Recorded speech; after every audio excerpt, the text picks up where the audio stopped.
We're not, performing open heart surgery on a dying man or woman. We are making a film or making a TV show. It should be a fun experience.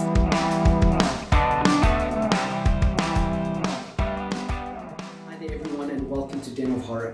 What you're about to see is the fifth part of a very interesting conversation I had with the uber cool makeup and prosthetics designer Sarah Rubano. Over the course of this interview, she has graciously and very generously shared her experiences on everything from working with James Cameron on his mega movies Avatar: The Way of Water, as well as the upcoming sequel, to working with Ty West on his super cool horror movies Pearl and X. Today, she tells us a little bit about what she thinks it takes to make it in the world of movies, whether or not she's ever been starstruck, and also she lets us in on the movies that she is most proud to have worked on. So, hope you enjoy. Gaze into the abyss. Yeah, I mean, all of that certainly comes through in the movie, and it was an amazing movie. And you've spoken so fondly of your experiences on X and The Way of Water, and also now on District 9. I mean, movie sets can be such exciting places to be and to work in. How do you deal with all the different stresses that one gets in the movie world? Well, I think going back to what I said earlier, I think just being as organized as you can be, because the more organized you are, the more prepared you are, the better you're going to be able to deal with all of that. And so I think that's first and foremost.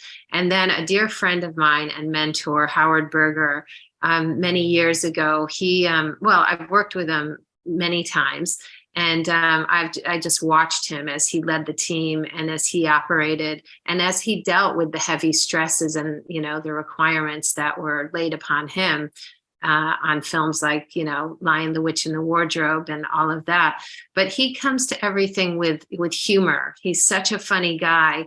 And so in those crazy moments, of course, he dealt with the matter and dealt with it seriously, ultimately. But trying to incorporate as much laughter as you can and lightness into these potentially very stressful moments.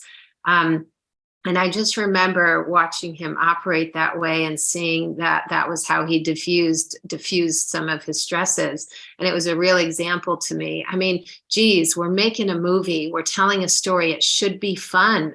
It should be fun. It should be exciting. We're not performing open heart surgery on a dying man or woman. We are making a film or making a TV show. It should be a fun experience. I need to remind myself of that sometimes. Thank you we so all much. do. Thank you so much for sharing. Definitely. Are there any other people, other personalities that really made an impression on you? Yeah, I mean, like I said, all the directors that I've worked with that have done projects that were inspiring as I grew up, like Jim Cameron, like those are, in our first meeting, that's quite a occasion to come face to face with somebody who, has creatively inspired you, and super exciting. And then of course, like the first meeting with any A-list actor is always like, it just takes you a minute to settle into the conversation. But I think, for me, I've never been like starstruck. The description of that word for me means you're kind of like deer caught in the headlights. So I've never had that experience where I'm like, oh shit, what am I doing? What do I say? Why am I here? But sometimes it just takes a minute to get into a comfortable conversation because you're looking at someone you've been looking at, like with Matt Damon or Jodie Foster, people that you've grown up watching all their movies. And then there you are talking to them about, having a creative discussion with them. So sometimes it takes a minute, but you just really lean into the job at hand. And then you get past, any kind of uncomfortable or overwhelming feeling. Right. So it's sort of the reliance on the work that gets you through everything. Yeah, totally. This is going to be a difficult question, so be prepared, Sarah.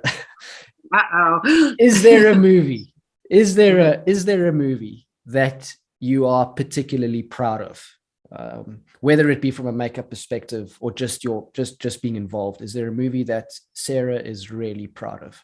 I'm proud of all of them, not to be a Pollyanna, but I am proud of all of them to some degree, because there were aspects of all of them that were uniquely challenging. But I think the ones that I'm most proud of with like my family would be, the likes of Lion, the Witch, and the Wardrobe, and having done that with Howard Berger and Tammy Lane, and then District 9, and having done that with, Neil Blomkamp and with Charlton and with my husband, Joe. Like, that was a really cool experience. And then, definitely Avatar, The Way of the Water, because it's such a huge presentation. And then I love X, because it's just a quirky film that has also reached a lot of people. I've never in my life gotten so many emails from admirers of like the makeup, the straight makeup, the blue eyeshadow on Maxine. Like, what did you use? Like, I've told probably 100+ people what I used on her for that.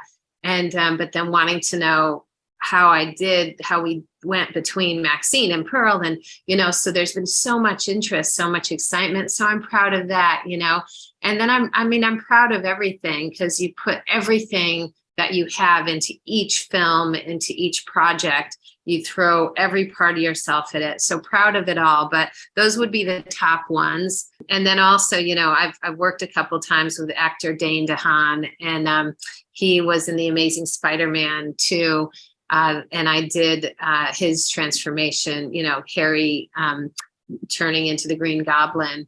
And that was awesome, and proud of that work, because we were just such a little collaboration, and he's a joy to work with and a dear friend of mine now. And so proud of our challenges on that and how we overcame and just the end result of that. That's it for today, folks. I really hope you enjoyed, but be sure to join me for the final part of this episode, where Sarah will give some valuable advice to aspiring makeup artists, as well as get thrown into the deep end for some unprepared quick-fire questions. I really hope that you enjoyed this episode.